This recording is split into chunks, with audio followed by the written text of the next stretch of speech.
What happens after someone commits the worst mistake of their life? Do we believe people can truly change? Can healing exist inside systems built around punishment? And who gets labeled beyond saving? Because let's be honest, folks, our society talks a lot about justice, but what we don't always talk about is humanity. Today's guest has spent more than 25 years fighting for the rights of incarcerated people. And I'm especially jealous of this man because he got to meet the Obamas. And in his work, especially with those convicted in violent crimes and helping create pathways home through healing, accountability, and transformation, he's doing some great, amazing work within our communities. Welcome back to Rise Urban Nation, ladies and gentlemen, where we unite, uplift, and ignite stories that challenge narratives and expand what's possible. I'm your host, Taryell Simmons. And today we're joined by attorney, educator, Obama Foundation fellow, and founder of Uncommon Law. Keith, welcome to the show. Hey, Taryell. Thanks a lot for having me. Glad to be here. I'm glad to have you. Now, I just want to jump right in from psychology to prison advocacy. This is your Mm. jam. We was chopping it up in the green room, and I love a lot of the work that you do. I kind of look at you as your own version of what Brian Stevenson has done. You've created your own pathway and lane, and you do some amazing work in this space. And your work sits at the intersection of like justice, healing, advocacy, and humanity. Take us back to what let's go back to the beginning. What first drew you into this work? Uh, let's see. I think I've come to this work in a couple of ways. Some like consciously, and some, I guess I have to say subconsciously. By the time I graduated high school, I knew I was interested in understanding people's motivations for doing the things they did. And so Mm-hmm. my undergraduate degree was in psychology. But when I didn't get into the graduate programs I decided, well, I'll work for a year or two and then I'll go to law school, which is something I wanted to do since I was a kid. I used to watch old reruns of Perry Mason. And then I said, you know what, that's something I think I'd like to get into. But what helped me in law school was that even though I assumed I would be a public defender, I stayed open to exploring different ways to practice law. And I got an internship at a drug and alcohol treatment facility, and then I got an internship next year in an office that was seeking to improve prison conditions. And those experiences really helped me see the intersection of the various ways in which our like social safety net fails to take care of our folks, especially Black and Brown folks.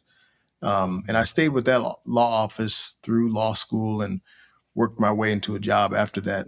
Um, but it helped that I had remained open to considering whether there was some other more authentic way for me to show up as an advocate. And once I started working with people serving life sentences, and I realized that their pathway home required them to engage in this really deep understanding of why and how they became someone who could harm someone else, it instantly struck me that this is the work that I wanted to do, especially because I found that I was helping people connect the dots of their own childhood and adolescent Mm. trauma in a way that helped them understand why they made the decisions they did, and then start to reimagine their responses to that trauma. And I always so that was the conscious approach. The kind of Yeah. subconscious was I found that I turned into the counselor that my sister never had for most of the 30 years or so she was incarcerated. And I said, wait a minute, this seems like, this would be valuable to her, to my family, to others. And so I started doing that same work with her. She was incarcerated at the time, and helping her Mm. understand how her own trauma had contributed to her actions.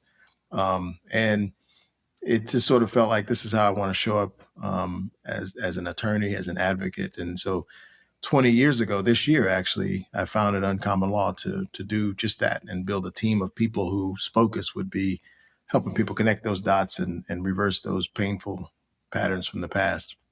Yeah, I'm so glad that you remained open to that too, and was allowing other things to um, shape your consciousness around it. When we're talking about those connecting the dots, I was thinking because you studied psychology before law. Yeah. I'm curious to know, like, did that shape your perspective on people and behavior, and was and allowed you that further, I guess, knowledge, skill, and ability to be able to connect those dots and be the therapist you needed for people at times? Yeah, I think it's been that driving interest to understand why people do the things they do. As I said, even when I was in high school, I felt like that was a question that might drive my career, even though I didn't know what the career might look like. I just wanted to know. I wanted to know why people do the things they do, why things are the way they are, and so psychology was sort of a natural way to pursue that inquiry. And as I got to working with people in prison, um, one of the things that I have learned over the years is that just about everybody is capable of committing serious harm under the wrong circumstances. Mm, And just about everybody is capable of healing and transformation under the right circumstances. And most of the time, those who cause harm and are incarcerated were survivors of various type of trauma long before they harmed anybody else.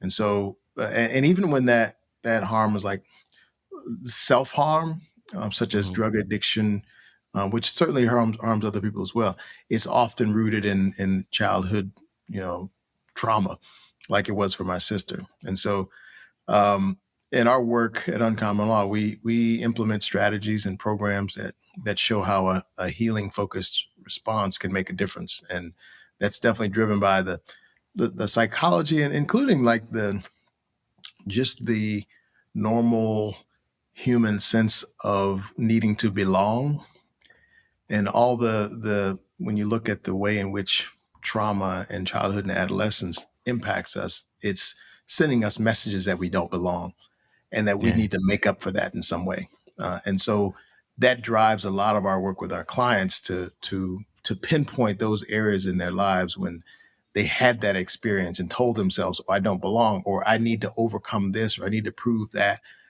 in order to belong, to be accepted, to be loved. And that usually is the key to them developing new coping skills and a new way to see themselves in society. Nah. And I want to expand on that take, and because I think a lot of things when I hear you say that, I think of, okay, all right, now is the result of anybody being able to go down this path a result in our society or the system? Like, what is it an indictment of, or is it a cocktail combination? Because I when I hear you say that, I imagine at some point in you doing this work, there's a moment where you that made you realize that, hey, the justice system wasn't serving people the way it should, and that's why you're having adverse outcomes. But even before that, are the systems sometimes the enabler or the thing that causes people to at any moment to go down this rabbit hole, Mm. because there wasn't another thing in place that allowed them to heal, to grow, to or navigate the situation in a different way. Yeah, I mean it's so important to recognize all of the missed opportunities that there have been in people's lives to offer a healing focused intervention. And I think it's because we don't think about healing. We think about correction. We think about punishment. We think about consequences. We don't think about care. Mm, And when if we were to shift that and think about care, if we recognize, we've been talking lately about this the need for healing. I think that justice includes a fundamental right to heal. And if you recognize that fundamental right, it can be transformative and it can impact really every one of the areas where we recognize that people are struggling. And I think to get there, there has to be a reckoning. We have to reckon with the fact that we've failed at all these different touch points in some consistent ways. I think Mhm. we're at a critical point in our country's history where so many of the advances of past decades are being threatened and stripped away. That these people want to erase us from history. They want to keep us from representing ourselves in government and put more of us in prison. But I think we need to figure out um, not just how to win these battles again, but how to win them in a lasting, sustainable way. I think there has to be a reckoning. Mhm. We need to reckon with the fact that a lot of the root causes of crime and violence can be found in poverty and discrimination, housing and food insecurity, limited access to education, meaningful employment, healthcare, mental health care. So I think our future lies at the intersection of all those areas of interest, and it's going to require us to fundamentally transform them. I think a fundamental right to heal is a way to do that because um, when we offer a healing response to a young person who experiences some of those problems I just identified, it would prevent them from repeating some of the negative patterns from previous generations, and it would counter this self-fulfilling practice of using the cruelty of incarceration and other state violence to choose winners and losers and to distinguish us versus them. I think a healing response really is for all of us, including survivors, whether they're currently incarcerated or not. Nah. Um, that was beautifully said, and you're making me think of I had this conversation with somebody probably like 2 months ago, and we were talking about healing, and some of the same similarities in the way that you're talking about, and we were talking about the reckoning of America itself, like Mm. needs a healing. Everybody, Yeah. like from the indigenous people, even the white people who have ancestors who were slave owners, right? There needs Mhm. to be a healing of everybody Yeah. through all the traumas and atrocities that we've gone through just to get here, and that healing and reckoning will allow for a path forward. It's not just from the people who survived it, but the people who also were who thrived in it on the other side, because Yeah. there's some shame, there's some remorse, there's things that people are covering up because they can't deal with the guilt. Right. Well, you know what? The other thing that works that is really critically necessary in the work that we do with incarcerated folks, particularly those whose their future release from prison, is dependent upon a parole board saying that they're satisfied the person has sufficiently changed and can safely be released. The first step towards that is accountability. You got to own what you did. Um, and our country hasn't done that, Hmm. refuses to do that officially. And whether it's individual actors or systems, we have it. That's a big part of the reckoning that we just refuse to have. I think, and so I think about how the parole board doesn't believe a person has changed if they're not willing to acknowledge the harm they caused, Hmm. and we're so afraid to do that. But that fear of acknowledging, especially when it comes to like family stuff on an individual level, people are, unless they absolutely have to, people don't want to admit that they caused serious harm. And many of my clients committed murder, so Hmm. among the most serious harm, and oftentimes the shame and the guilt from that prevents them from admitting that they did it and then starting a real journey to come home from it. And one of the key pieces is they don't want their mother to know that they did that. Hmm. And so they deny it. No, I didn't do that. That wasn't me. They got the wrong person. We need to appeal and we need to hire all these lawyers, et cetera, et cetera.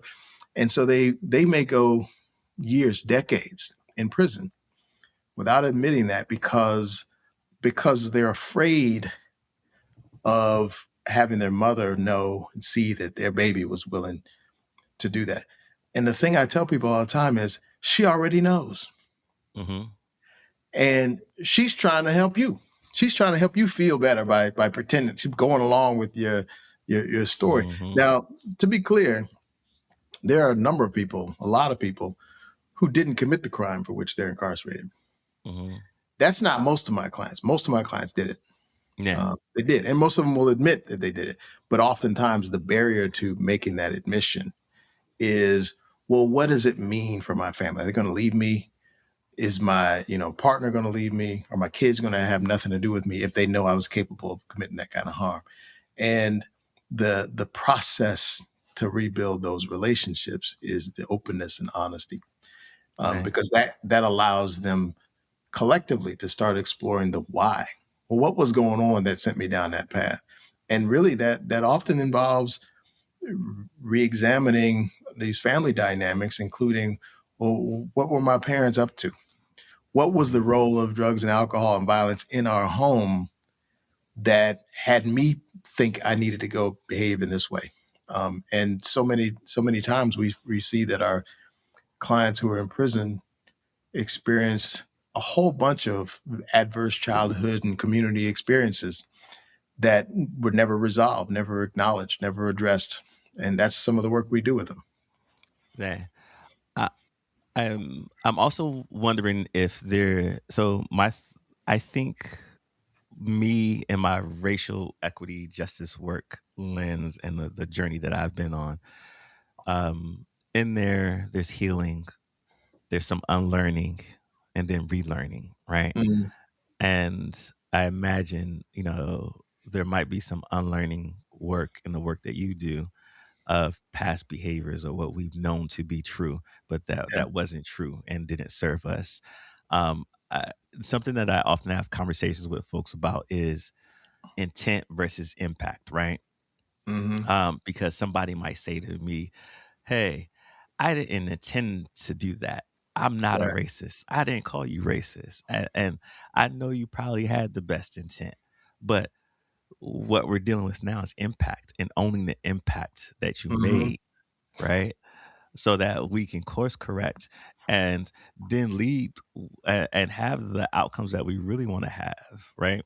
And I think sometimes people have a hard time with owning their impact when they had good intent for Yeah. whatever may have happened, and unlearning what that means from their perspective, and going into the foundational knowledge of the community or wherever it is that they've caused impact. Do you have some Mhm. of those dynamics show up in your work? Oh yeah, yeah, quite a bit. And often that is one of the barriers to accountability.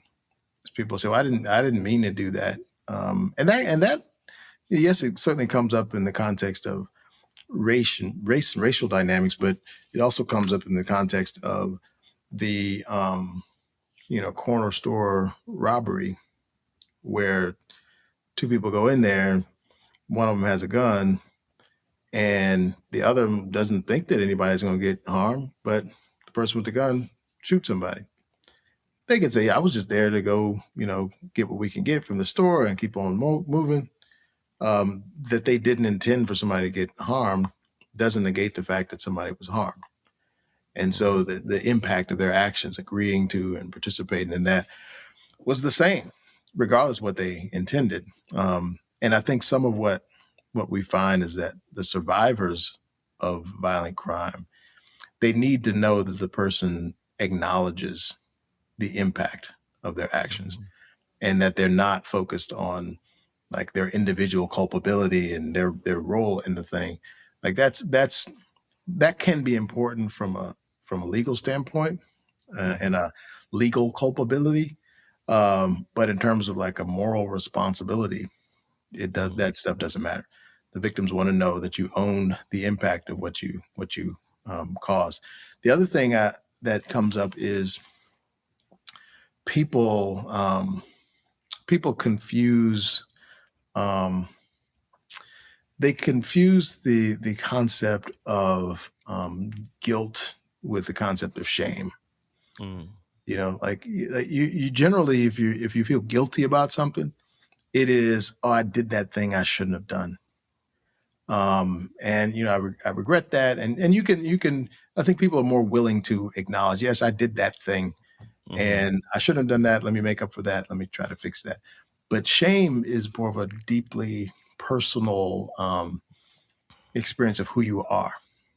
Yeah. I'm a bad person is what shame is. That's the story that shame tells us. And there's not a whole lot of room around shame. Like if you get to the point where I'm a bad person, Yeah. then people don't want to say that or out loud and address that directly. But there's really not a lot. There's nowhere to go from there. Yeah. It kind of stops things instead of starts things. And so I think if it's helpful for people to not think of even the worst thing they've done, like a murder, to represent that they are a bad person who can't change, who can't redeem themselves. Instead, we recognize, as I said before, just about anybody is capable of committing serious harm under the wrong circumstances. So let's offer the right circumstances so people can come back from, can heal from that, and help the survivors of the crime heal, which is a really important part of the journey many of our clients travel. Hmm. Yeah. So, what led you from prison law? Oh, what led you from prison law office to founding Uncommon Law? Give me that journey. Um, well, when I was there at the prison law office, which I started working there in law school actually, and I didn't usually, I didn't really know much about the underlying crimes for which my clients were incarcerated. My focus there was on making sure they got whatever they had coming, which meant adequate medical care, mental health care, protection against violence from correctional officers or from other incarcerated people. A few other things, which seem pretty fundamental in terms of the rights of human beings, um, but it wasn't focused on why people were in prison. The fact that they were there meant that they were entitled to certain protections, and my job at the time was to make sure that those protections were being respected. And I was there was one story that there's one story that stands out that really painted a stark picture for me of the experience of someone serving a life sentence, because I didn't usually even know what people's sentences were. The fact that you are here right now means you get certain protections. And I went to meet this guy who we were trying to make sure he got the right kind of mental health treatment. And I went to meet with him, and he comes in. I'm sitting down at the table in the visiting room. He comes in, he looks around, he's like, "So this is the visiting room?" I say, "Yeah, this is the visiting room." Um, and this man had been in prison for 25 years and had never had a visit before. I was his first visit. Wow. So family's gone, lawyers there to help him get out, and all none of that, none of that. And he was serving a life sentence. And I think his experience was similar to a lot of people who are just written off. Oh, if you did that thing, you can never come back from that. We're going to move on with our lives. We've given up thinking you can change, improve yourself, etc. So I was still, as I said, focusing on prison conditions at the time, but that definitely stuck with me. And then later, I I got a letter from someone who was serving a life sentence about his life sentence. Most of it was about prison conditions. This was about he had been granted parole by the parole board, and I think he'd been in prison for about 12 or 14 years at the time on a 7-year to life sentence. So he'd started going to the parole board after about 7 years and had gone several times, and they finally granted him parole. But then before he was released, they sent him a letter saying that they wanted to potentially take away the parole grant they just gave him. And so I got interested in the case and said, well, see what happened. Maybe he got a rule violation or something else happened. And none of that was the case. It was just a practice and policy at the time of closely scrutinizing any release decision and often reversing those decisions. And so I represented him in a what they call a rescission hearing, a hearing to consider rescinding someone's parole grant. And I hadn't seen a rescission hearing before. Um, and just said, I don't know exactly how this is supposed to go, but I think I can help him. Let's try to figure this out. So I learned the rules and helped him in his hearing. And he was able to go home to keep his parole grant. He went home, and I got to attend his college graduation the next year, and he had a baby born that same year and got a great new job. And I said, this is important for me as an advocate to see the direct results of my efforts to help someone. And he did most of the work for sure, but I think through our partnership, he was able to kind of write the next chapter of his life in a way that didn't seem possible before. And I said, this Mm-hmm. just seems like an interesting kind of work. Let me learn more about this. And at the time, there were like 20,000 people in California serving life sentences. Now there are 30,000 people serving life sentences, about 200,000 nationwide serving these sentences. And they have to do this really difficult introspective work to explain why they did what they did and to show how they've spent their time in prison, addressing those factors so they can safely be released. And I said, this just feels like, how I want to show up as an advocate. Mm. I want to thank And you. and at the time there wasn't space like in my caseload and workload to add a lot more um, a lot more to my plate. I was already focusing full time on prison conditions, and because this is something I I encourage people all the time. Once you realize what the most authentic sense of your own self expression is, do that. Don't let the fact that you have a job, a career, a certain pathway dictate whether you stay on that path. Once you hear that, listen to it, heed that, and that's what I did. I said, "Well, I don't know what the practice of the law is supposed to look like for me, but it's not this. It Mm-hmm. has to be something different. This is sort of where there are a lot of reasons it's called uncommon law, um, and there was also a different relationship. I didn't want to be the person who would read a bunch of material and then just go speak for my client. I wanted there to be a real partnership. I want to help people find their own voice to tell their own story um, for the first time sometimes in their lives, right? And Mm-hmm. so that meant I need to show up differently as an advocate. And so I said, I just have to start an organization, and that's what I did. I started Uncommon Law. That was 20 years ago this year. Man, I appreciate you starting Uncommon Law because it's definitely something that's needed in the space. And I think only you had the wherewithal and vision to bring it to fruition because this is who you are innately inside. There's something that I often say to my listeners. I say, do what you love what you do. Don't chase the money, let the money chase you. And what I Mhm. mean by that is when you connect authentically to who you are innately and show up in that way, no matter what space you're in, your gift is recognized and people will gladly make a path for you. The universe will make a path for you. People will gladly pay for the unique service and ability and skill set that you bring because you are bringing something of value to them and to the world. And so, thank you for everything that you do, choosing to advocate for people most society has written off because Right. that takes conviction, and you definitely have the conviction. I, I know we're not towards the end of this episode, but like I'm like that story you told me, and then everything you've done is just as impactful for me. Like it almost makes me want to get up and do something. Mm. Mhm. Well, I think And we all have that ability to, as I said before, like stay open to mhm, what else is possible and what like will appeal to us as like the most genuine or authentic way that we want to show up. Um, mhm, and and I think the other thing, we've built this team.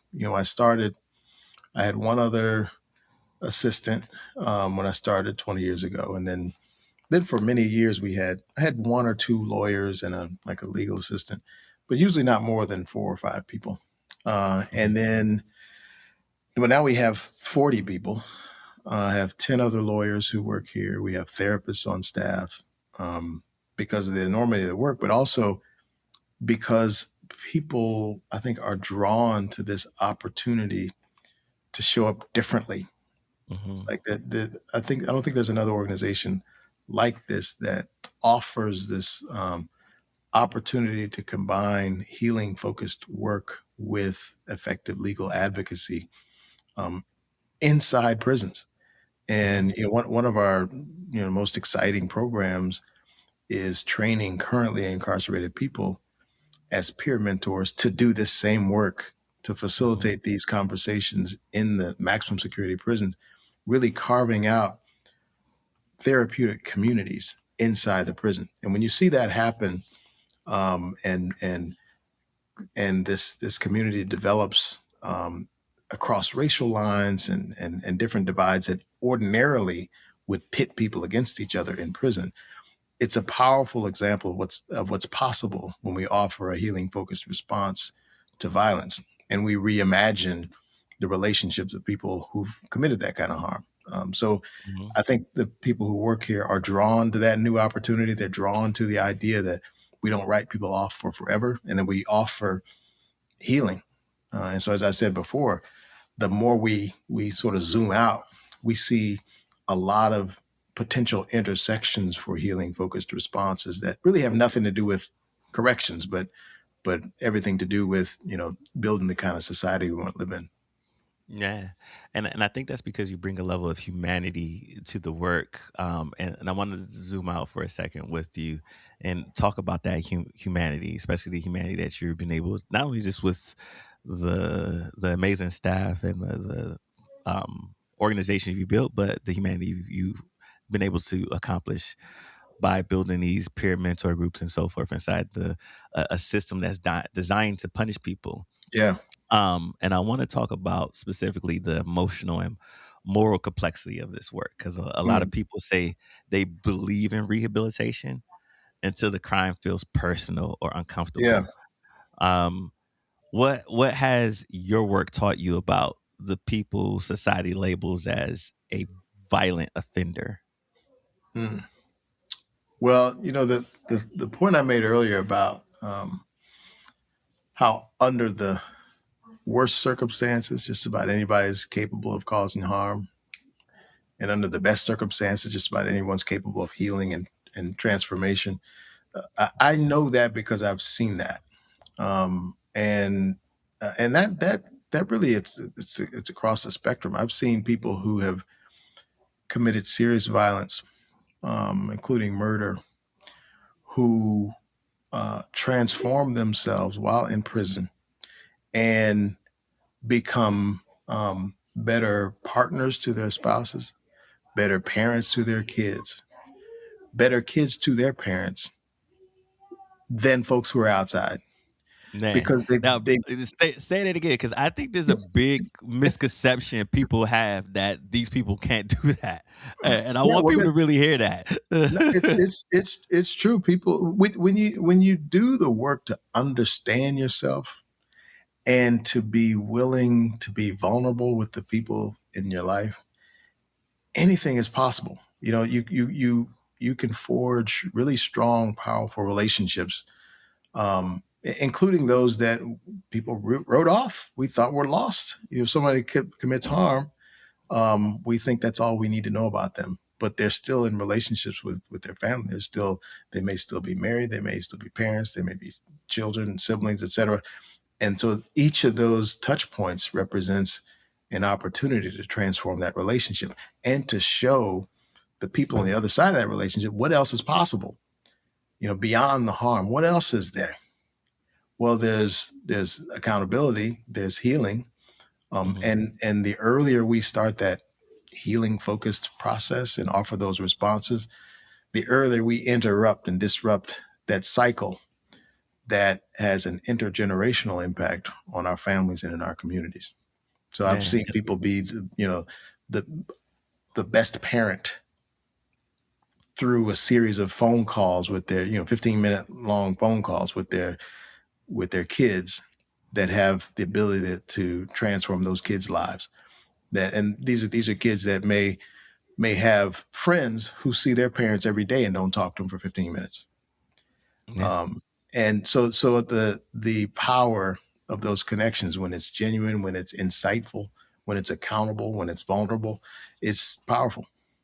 Yeah, because when people do the work, they show up different, and they disrupt not only these generational traumas, these patterns, these cycles, but they also disrupt systems because when we look at how trauma and systemic inequities show up in our lives, those people are more in tuned and capable to take moments of self-reflection, take Hmm. and hold spaces for more nuanced conversations about what this looks like, and more socially, emotionally inclined and cued to Yeah. navigate the world differently. You You know, mentioned accountability. the irony is, sorry to interrupt, but the irony is oftentimes people that we work with come home from prison after 20, 30, 40 years. They've done that work um, to develop emotional intelligence and these communication skills. Their folks on the outside haven't done the work. So sometimes it's difficult for them to communicate. Sometimes there's this encouragement, folks on the outside, to do some of the same work so they can build something together. But just like most of us, if we don't have to do that work, we won't do the work. Mm-mm. And so there's this imbalance often that shows up in relationships. So the encouragement is for everyone to be asking these questions of ourselves and of each other so that we can build something together. Yeah, and to add on that, like, and it's because they come home to people who are still stuck in survival mode, so that these Hmm. people don't have the wherewithal, the time, or the want because they're stuck in survival mode, and this person's done all this work, and then they come showed up, more healed and so forth, and then now they're looking at them like, listen, you don't know, da, da, da, da, da, I don't got Yes. time for none of that, Right. right? Yeah. Mister, like, if you so blah blah blah, why you still out here Hmm. blah blah blah blah, like, and it has nothing to do with that, right? Yeah. Yeah. You so Yeah. Mister Enlightened. Right. Yeah. Then we start having these nuances. Um, want to go back to the accountability piece because you had mentioned it, and I want to know, what does accountability actually look like in your model? Hmm. Um, well, it's certainly uh, one of the things I'll start with in this answer is to distinguish responsibility from accountability. Mm, Because really, responsibility is more like you're held responsible by an individual, by a system. Someone being convicted and sentenced to prison is a way of holding them responsible for the actions, for the crime. But accountability is more of about the individual person's relationship to the community around them. I'm accountable to my peers. I'm accountable to my staff. I'm accountable to the people in my family. That's a choice. Like, I choose to be a part of this community, and in exchange for being a part of it, I owe them something. And that means honesty. It doesn't mean I'm perfect. It means I'm honest and I'm vulnerable and I'm doing the work that I say I'm going to do. And so that's, I think, for our clients, it looks like starting with this recognition of there was some agreement, younger in their younger years, that they would show up a certain way in society, in their communities, and for their families, and they broke that agreement. They acted in a way that's not consistent with the love and responsibility that they owed, and so they show accountability by saying, "I harmed my family, my community, that particular victim in this way, and I'm going to make it right in whatever way I can. I can't bring back the life of that I took, but I can dedicate the rest of my life to making sure I never cause any more harm, to preventing other people from committing that kind of harm." That's a way to kind of restore the integrity of that relationship that I, as the individual, have with the community. That's what accountability looks like. So if you're not willing to say, "Yeah, I messed up and I need to make up for that," That's not really being accountable. And the other thing Mhm. is, it's not even just about the things that you did or the things that you were convicted of. Sometimes accountability is more about who I was being. What Mm. kind of person was I being? What kind of way was I impacting or contributing to my community when I was there?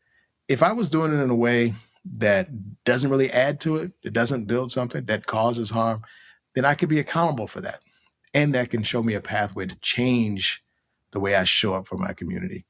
And so that's what a lot of people are doing as they're trying to navigate the craziness and violence and cruelty of prison to become someone different so they can come home to their communities and their families in a way that's healthier, more enlightened, more insightful, more productive than they were before they went to prison.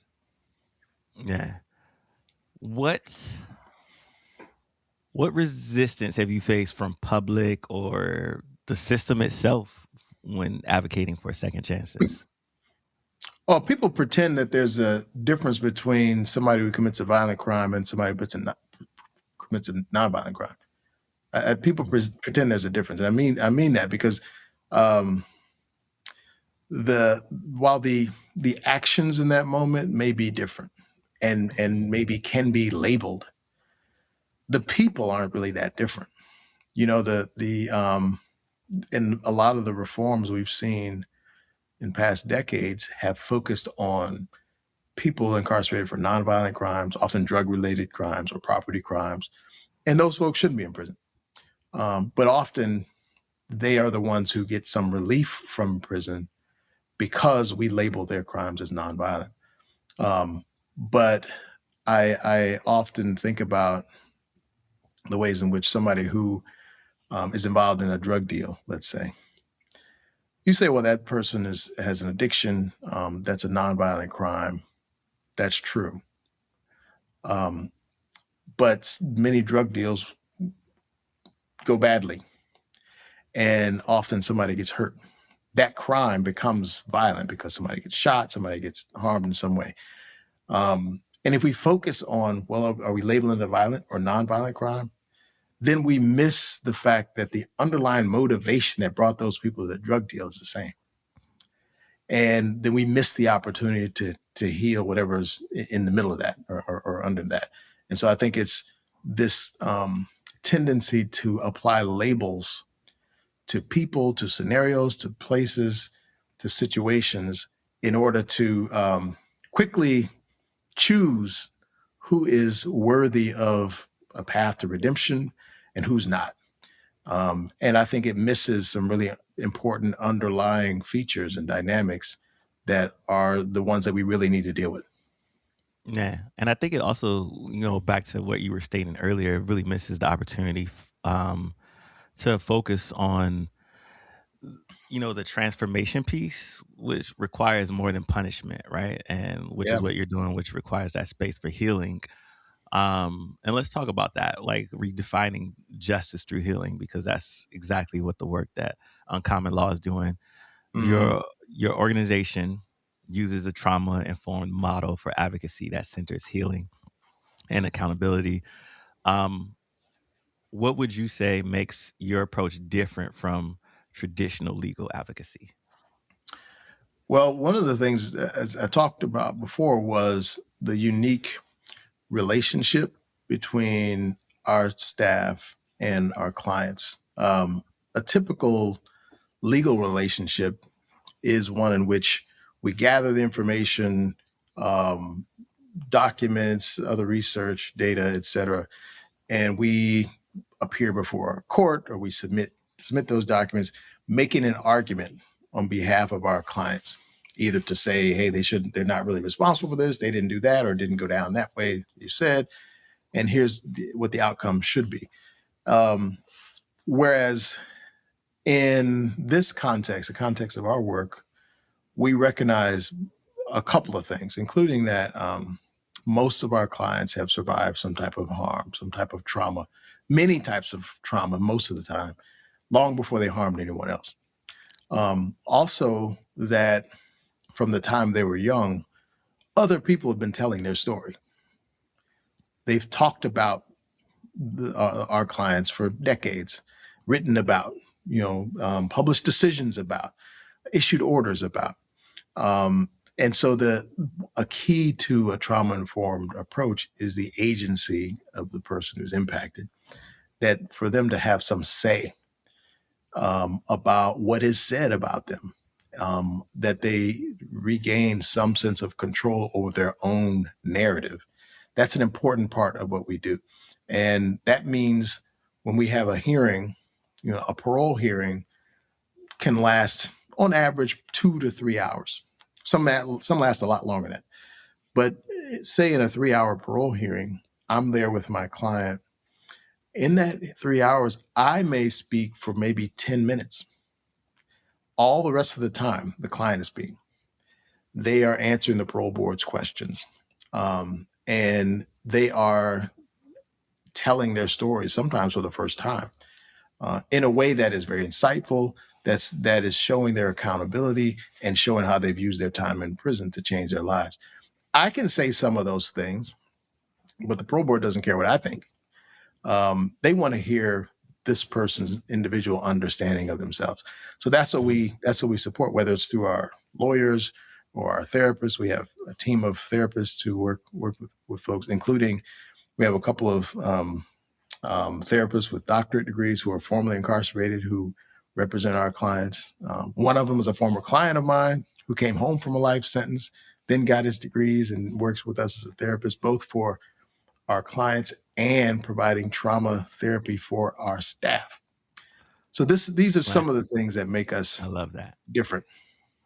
So I want to elaborate more on that self-narrative piece, because that's something that's uniquely different. And why is the self-narrative so important in that transformation piece? Well, I mean, it comes back to this idea of responsibility. Responsibility is something that's like imposed on us. The state held us responsible for a crime, for an action, for a harm. But accountability is something that we generate internally, that we choose to be accountable, and it's shifting the relationship so that you sort of own your own journey. It's not imposed upon you. And a part of that owning your journey is to own your narrative about that journey. Somebody else saying, yeah, we threw him in prison for all these years and that punished him and that taught him a lesson. But only he can say what the lesson has been. Mm-hmm. What has he learned about himself and his relationship to society and his family and the community that he's transformed while he's in prison. And so that's why it's so important for people to develop the tools to understand and the communication skills to explain their narrative in a way that, as I said, often it's the first time. And it's, if you've been told since you were a kid that you are the problem, or that you don't have anything important to say, then to feel empowered in your 30s, 40s, 50s, 60s, sometimes for the first time, to share your own version of your journey, it's a really powerful experience. Yeah. How do you feel your advocacy helped shift policy or policy or public understanding around incarceration and parole? Well, I think as people are trying to figure out how we can reshape, reimagine some aspects of our prison system, oftentimes they end up asking questions about people who are serving the longest sentences, and what we can learn from those dynamics. And the answers we offer are typically rooted in healing. And like one example is I mentioned our programming and developing peer mentors inside the prisons. We started that program in the level 4. In California has 4 main security levels. Level 4 is the highest general population setting. We started that program there because for a number of reasons, including that those are the prisons that have the highest levels of violence, the highest level of gang influence and drug activity, um, and the lowest levels of participation in programs, positive programs, and the Mhm. lowest parole grant rates. So the hardest places in some ways, which are routinely written off by prison officials when they decide where to run a program, by even by outside groups sometimes in deciding where to bring programs inside the prison. We targeted those spaces because we knew that if we can show what's possible with a healing focused response to violence in those places, then anything's possible anywhere else.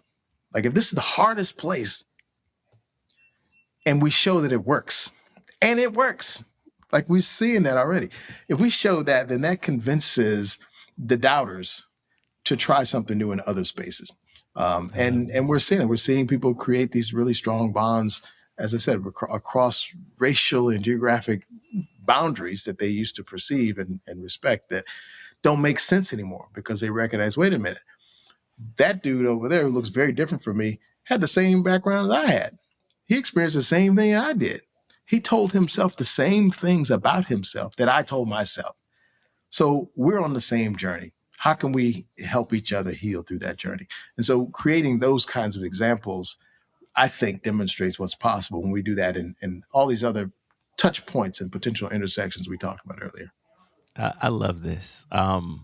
I love this just because you're not just helping people get released. You're you're helping people rebuild identity, dignity, and purpose. Because justice shouldn't be just us.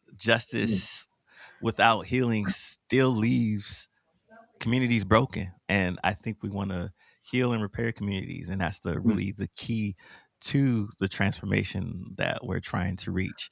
Some Man, I some guess of our some of our most liberated clients never get out of prison, really, for real, wow, because the freedom they experience over all the things that they experienced and suffered from in the past and told themselves and been told in the past, the freedom they've experienced from that is something they've never had before. And as I said, that from that, they can transform relationships with their family members on the outside that they didn't think were possible. mm, So having seen that happen, obviously our goal is for people to come home.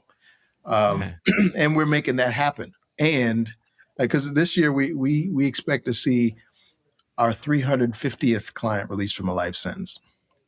man, And we they almost never go back. We have a 1% recidivism rate of all those people.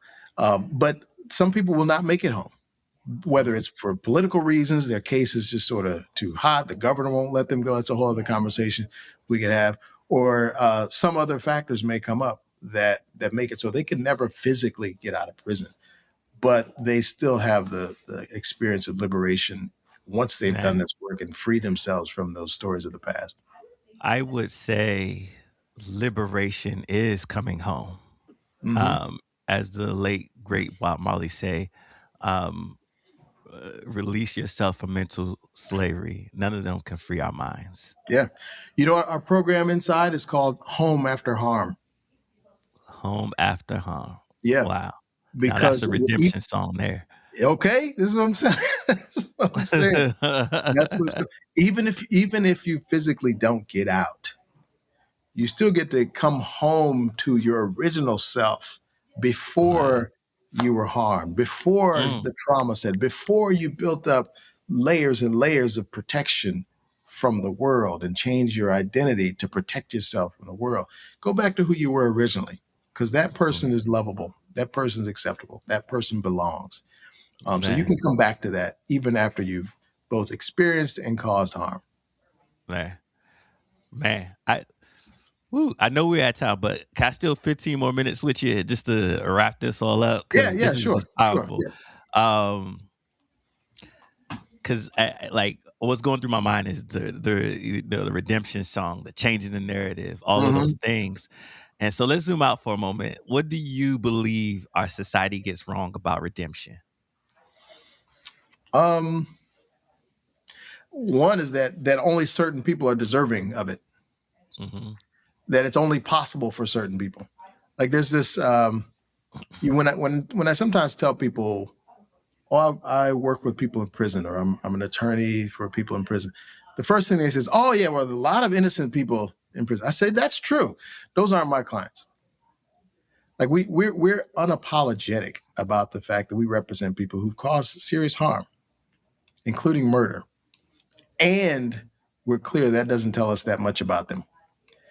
And so to think that only certain people are deserving of opportunities to program and to come home, that's a huge mistake, I think, because it writes off people in a way that's just not well thought out. It's not. It doesn't address the underlying factors, which are really similar across different labels that we might otherwise apply. That's one of the issues. And also, I think that the the fact that we use our prisons, which are a tool of violence, that's all they are. We use them to really make things worse. Like we Mhm. don't we shouldn't have prisons anyway. But while we have them, we should be focused on providing pathways for people to come home in a healthier, safer way, instead of sending them places where we write them off and we give them nothing but violence and control. Mhm. I agree. How do we create safer communities while still believing in second chances? Sorry, I missed that question. Can you say it again? I said, how do we create safer communities while still believing in second chances? Oh, yeah. I think that idea I mentioned earlier, this fundamental right to heal, it really, I think it can be transformative. It can impact all kind of areas from from poverty, housing, food insecurity, et cetera. Um, Certainly, crime, violence, mental health. It can impact all those areas if we imagine, well, how would we respond if our first thought was, how do we help that person heal from that? Mm. It would show a different intervention when a kid's parent goes to jail or prison, or when there's a divorce, or when there's domestic violence in the home, or a parent dies, or whatever it happens to be, or they experience some kind of sexual abuse. If we help them heal from that, it has the Mm. potential to disrupt that Yeah. pattern that we know too often leads to them causing harm to themselves and to others down the road. So Yeah. I And think I it's think that's a, encouraging every actor in these different areas to be imagining the answer to that question. What would a healing response look like? right.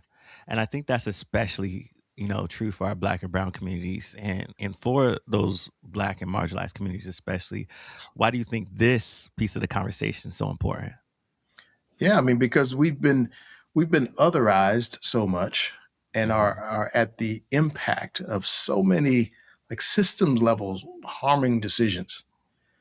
That's the reckoning we need to make. We are making choices as a society that disproportionately negatively impact Black and Brown folks. We have been doing it for generations. We need to acknowledge that. I think we even have to be accountable to our folks, to the next generation, to reverse some of those things. And I think Mhm. imagining this healing first response is a way we can do that, to disrupt those patterns that we know are harmful for generations. Yeah. What has this work taught you about leadership and purpose? Oh,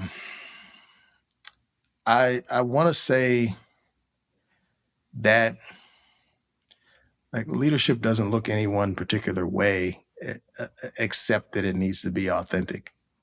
I think um, people who are drawn to the work that we do here, or who are inspired by the story, it's not certainly not because I'm particularly persuasive or charismatic, but I think it's people get that I'm driven by this an authentic connection to the work and to the people. And Mhm. people want that in their careers and their lives. Just rarely do we find that. And so I think that's a part of it. But as I said before, once you figure out what is the most authentic sense of your own self-expression, do that.